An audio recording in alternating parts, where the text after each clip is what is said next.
வணக்கம் நண்பர்களே. இன்னைக்கு ரொம்ப ஈஸியாக மிக்ஸ் வெஜிடபிள் ரைஸ் எப்படி செய்கிறதுன்னு உங்களுக்கு கற்றுக் கொடுக்குறேன். Oh my god.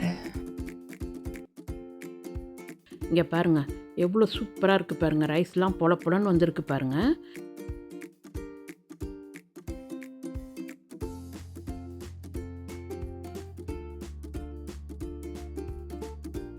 இதுக்கு நான் 2.5 கேரட் எடுத்துருக்கிறேன். கேரட் நல்லா பெருசு பெருசாக இருந்ததுனால 2.5 போதுமானது.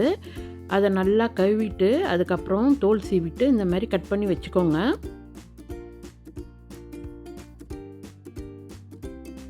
இது கூடவே பூல்து சோயா ஒரு அளவுக்கு எடுத்து வச்சுக்கோங்க. சோயா பால்ஸ் அதை எடுத்து தண்ணியில் நல்லா அலசிட்டு அதை தண்ணியில் ஊற வச்சுருங்களேன். 2 வெங்காயம் போதுமானது. 4 துண்டு இஞ்சி எடுத்துக்கோங்க. அதே மாதிரி 4 பூண்டு பற்களும் எடுத்து வச்சுக்கோங்க. இது கூடவே இது போதுமானது இந்த அளவுக்கு. இதுக்கு தேவையானது உப்பும் கரம் மசாலா மட்டும்தான். இந்த கரம் மசாலா என்னென்ன இருக்குன்றதை நான் உங்களுக்கு அப்புறம் சொல்கிறேன். அப்புறம் ஒரு பிரியாணி இலை, 2 பட்டை, 4 கிராம்பு எடுத்துக்கோங்க. ஒரு 10 கிராம் அளவுக்கு வெண்ணெய் எடுத்துக்கோங்க. நெய் இருந்தாலும் பரவாயில்ல எடுத்துக்கோங்க. எண்ணெயும் எடுத்து வச்சுக்கோங்க. அது கூடவே நான் ஃப்ரீசர்லேருந்து எடுத்த ஒரு பவுல் அளவுக்கு பச்சை பட்டாணி எடுத்துருக்கிறேன். அதே மாதிரி பீன்ஸ் கொஞ்சம் எடுத்து வச்சுருக்கிறேன். அதுவும் ஃப்ரீசர்லேருந்து எடுத்தது தான். இப்போ பாருங்கள், அடுப்பில் ஒரு ஓக்க வச்சுருங்க. இதில் நம்ம முதல்ல அந்த பேரை போட்டு உருக்க போகிறோம். வெண்ணெயை போட்டு உருக்க போகிறோம். ஒரு 10 கிராம் அளவுக்கு வெண்ணெய், நீங்கள் ஒரு 2-3 கரண்டி டேபிள் ஸ்பூன் அளவுக்கு நெய்யை ஊற்றிக்கலாம். இதுக்கு என்கிட்ட நெய் இல்லாதனால வெண்ணெயை போட்டுட்டேன். வெண்ணெய் உருகி வரட்டும். இப்போ நம்ம இது கூடவே கொஞ்சோண்டு எண்ணெய் ஊற்ற போகிறோம். நான் 2 டேபிள் ஸ்பூன் அளவுக்கு எண்ணெய் ஊற்றினேன். இதெல்லாம் நம்ம தோராயமாக பார்த்து செய்கிறது தான். அந்த கணக்கு அப்படியே உங்களுக்கு சொல்கிறேன். இந்த ரெசிப்பியை நான் ஸ்பெஷலாக இந்த வெள்ளைக்கார பிள்ளைங்கள்லாம் வீட்டுக்கு வந்தது, அதுங்களுக்காக தான் செஞ்சேன். அவங்கெல்லாம் அதிகப்படியாக விரும்பி மரக்கறி சாப்பிட மாட்றாங்க. அதே மாதிரி அதிகமாக காரம் இருந்தாலும் சாப்பிடாதோ. அதனால் என்ன செஞ்சேன்னா, கொஞ்சம் ஜாக்கிரதையாக காரத்தையும் மரக்கறியும் குறைச்சி செஞ்சேன். ஒரு பிள்ளை மட்டும் மரக்கறி சாப்பிடுதுன்னு சொன்னாங்க. ஒரு பிள்ளைக்காக செய்ய முடியாதுல்ல, எல்லாருக்கும் மரக்கறி தான். ஆனால் ஜாக்கிரதையாக செஞ்சதுனால இது இந்த ஊரில் இருக்கிற குழந்தைங்க ரொம்ப காரம் சாப்பிடாதவங்களுக்குலாம் விருப்பமாக இருந்தால் சாப்பிடுங்க. இல்லைனா நீங்கள் இந்த சோறுலேயே நீங்கள் குழம்பு ஊற்றி நல்லா காரசாரமாக குழம்பு வச்சு, கறி குழம்போ ஏதாச்சும் ஒரு குழம்பு வச்சு அதை ஊற்றியும் நீங்கள் சாப்பிட்லாம். நல்லாயிருக்கும். ஏன்னா இது வெஜிடபிள் ரைஸ் தானே, நீங்கள் அப்படியே சாப்பிட்டாலும் சரி. இவங்கெல்லாம் அப்படியே தான் சாப்பிட்டாங்க. நீங்கள் வேணும்னா குழம்பு ஊற்றி சாப்பிட்லாம். இப்போ பாருங்கள், நான் இதில் அந்த பட்டை கிராம்பெல்லாம் போடுறேன். கொஞ்சம் ஜாக்கிரதையாக செய்யுங்க. புதுசாக செய்கிறவங்களாம் இருந்தால் பட்டை வெடிக்கும். இப்போது இது கூடவே கட் பண்ணி வச்சுருந்தேன் நீல வாட்டில் வெங்காயத்தை போட்டுடுறேன். அந்த 2 வெங்காயம் தான், அதுதான் கட் பண்ணி வச்சுருந்தேன். அதை போட்டுடுறேன். போட்டு கொஞ்சம் வதக்குங்க. வெங்காயம் கொஞ்சம் சீக்கிரம் வதங்கிறதுக்கும் நல்ல மணமாக இருக்கிறதுக்கும் இப்போவே நம்ம உப்பு போட்டுடுவோம். 1 டேபிள் ஸ்பூன் அளவுக்கு உப்பு போடுறேன். அதுக்கப்புறம் பார்த்துக்கின்னு போட்டுக்கினா.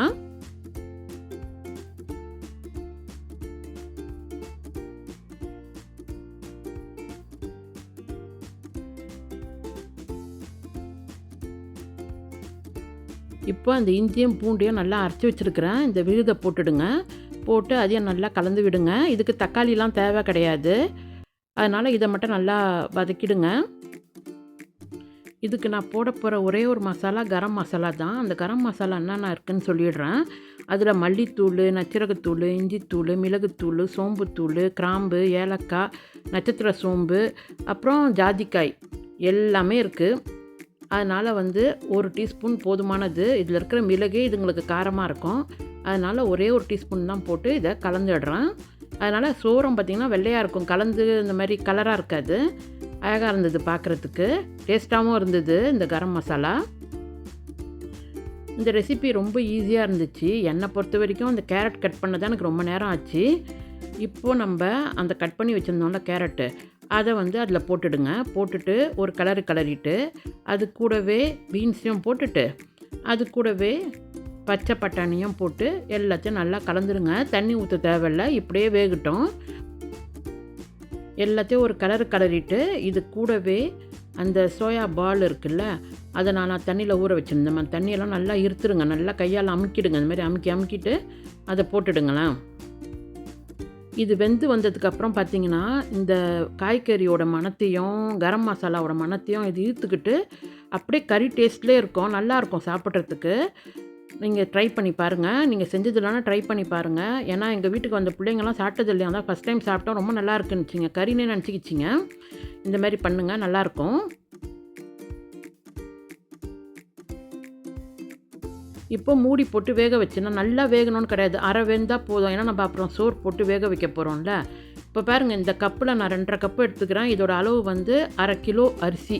வீட்டில் இருக்கிற அரிசி தான். ஏன்னா, உடஞ்ச பாஸ்மதி அரிசியை தான் நான் செய்ய போகிறேன் இதில். பிரியாணி அரிசியில் செய்யல. அதுவே டேஸ்ட்டாக தானே இருக்கும். அதனால் அதுவே எடுத்துக்கிட்டேன். ஒரு கிளறிட்டு அரிசியை நான் நல்லா அலசிட்டேன். தண்ணியில் அலசிட்டு, இப்போது தண்ணியில் ஊற வச்சுருக்கிறேன்.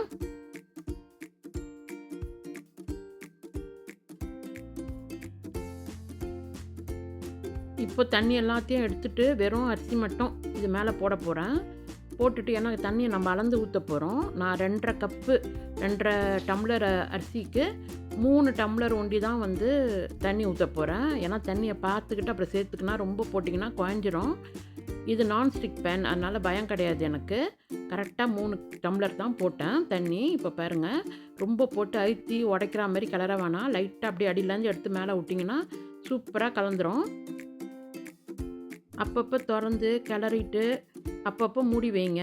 அதிலே வெந்துடும் அது. ஏன்னா பாதி வெந்துருச்சு மரக்கறிலாம். அரிசி வேகிற அளவுக்கு தான் நம்மளுக்கு கரெக்டாக இருக்கணும். நீங்கள் செக் பண்ணினே இருங்க இதை.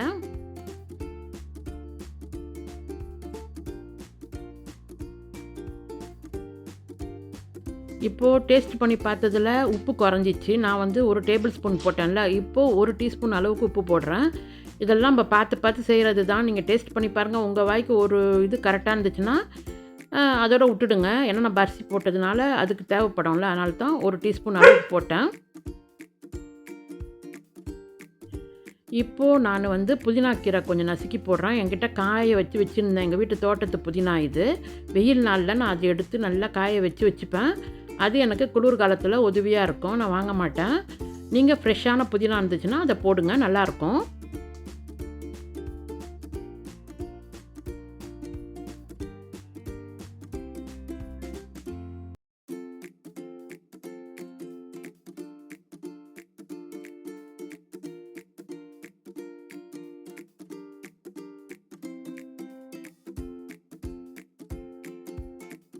இந்த ரைஸை நீங்கள் தம்மில் போட்டு பிரியாணி மாரிலாம் வேக வைக்க தேவையில்ல. மூடி போட்டு அப்பப்போ திறந்து கிளறி விட்டினே இருந்தீங்கன்னா வெந்துடும். இப்போ பாருங்கள், இதில் கொஞ்சம் தண்ணி குறையுது. ஏன்னா அரிசி முக்கால்வாசி வெந்துருச்சு, கொஞ்சோண்டு தான் குறையுது. அதனால நான் இன்னும் ஒரு 5 கரண்டி அளவுக்கு, டேபிள் ஸ்பூன் அளவுக்கு அப்படியே தெளிச்சா போல் ஃபுல்லாக அப்படியே கொஞ்சம் ஊற்றி விட்ருங்க. அப்படியே ஒரு டம்ளர் தண்ணி எடுத்து அப்படியே மொண்டு அது மேலெலாம் ஊற்றக்கூடாது. இந்த மாதிரி கொஞ்சம் தெளிச்சு விட்டா மாதிரி கொஞ்சோண்டு தண்ணியை ஊற்றிட்டு மூடி வச்சிட்டிங்கன்னா அந்த ஆவிலே அது வெந்துடும். அப்பப்போ நம்ம திறந்து கிளற வேண்டியது தான். இதுவே கரெக்டாக வெந்து வந்துடும். கொஞ்சம் பொறுமையாக செய்யணும். இதெல்லாம் அவசரப்படாமல் செய்யணும். இப்போ நான் டேஸ்ட் பண்ணி பார்க்குறேன் எல்லாம் கரெக்டாக இருக்கான்னு. எல்லாம் கரெக்டாக தான் இருக்குது. ஆனால் அரிசி மட்டும் பார்த்திங்கன்னா அந்த சோறு மட்டும் கொஞ்சம் ட்ரையாக தெரியுது. நான் வெறும் 10 கிராம் அளவுக்கு தான் வந்து வெண்ணெயை போட்டேன். இப்போ இதுக்கு மேலே கொஞ்சம் வெண்ணெயோ இல்லைன்னா வந்து நெய்யோ ஏதாச்சும் போடணும். நான் வந்து மர்காரின் போடுறேன். மர்காரின் வந்து வெறும் எண்ணெயில் கட்டியாக செய்யப்பட்டது, நம்ம டால்டா மாதிரி சொல்லப்போனால். அதை வந்து கொஞ்சோண்டு போடுறேன். இந்த அளவுக்கு போட்டு விட்டிங்கன்னா போதும். நீங்கள் வந்து நெய் கூட போனால் நல்லா மணமாக இருக்கும். நான் வந்து வெறும் மர்காரின் போடுறேன்.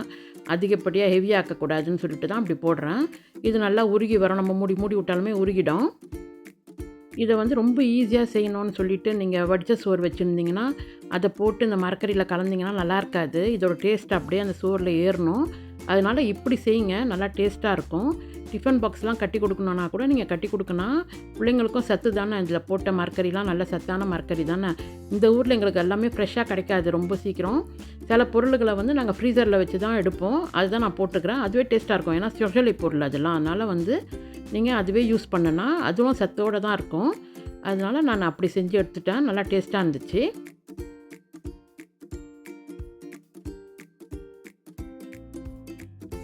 அவ்வளோதான். இதுக்கப்புறம் என்ன இருக்குது, இது உருகிடுச்சுன்னா கிளறிட்டு அப்படியே மூடி போட்டுட்டு வந்தோன்னே எல்லாருக்கும் நான் சர்வ் பண்ண தொடங்கிட்டேன்.